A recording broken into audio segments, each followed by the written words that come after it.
aujourd'hui le 15 septembre 2012. Et le 15 septembre 1917, les soldats étaient cernés dans le camp et c'est le 16, le lendemain, que la canonnade a commencé.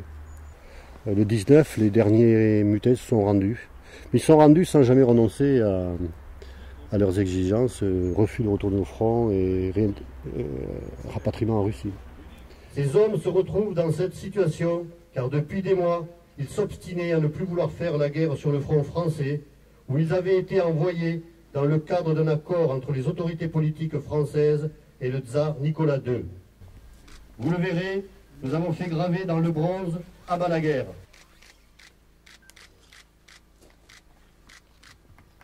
Mon grand-père a connu la Première Guerre mondiale, la France en guerre, il a connu la domination des champs de bataille, il a connu la répression ici, mais il a connu aussi une autre France, la France accueillante, celle qui lui a donné la nationalité française en 1930, celle qui lui a permis de travailler, celle qui lui a permis de fonder une famille.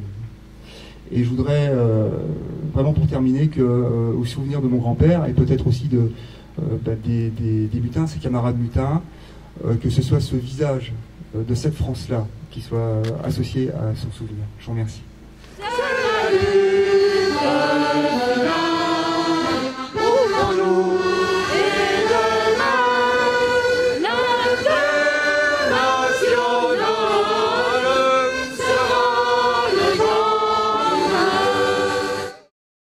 Son grand-père était soldat. Son grand-père, il a été au camp expéditionnaire et d'après ce que j'ai compris, il a été il a été un des derniers à rester là et il a été envoyé en Algérie. Après, lui, il a fait partie des 1300 qui sont partis en Algérie. Il a fait partie de ceux qui ont été déportés en Algérie. Voilà. Qui ont refusé de remonter au front voilà, et d'intégrer les compagnies de travail. Voilà. Et lui a survécu. Il a survécu en 1919, d'après ce que j'ai compris. Il est parti en... Когда он вернулся в Россию? Il a été libéré par la Croix-Rouge et il est reparti в 1919 году. Elle savait très peu de choses. Il ne racontait rien du tout. Il parlait. Ah ben nous c'était pareil.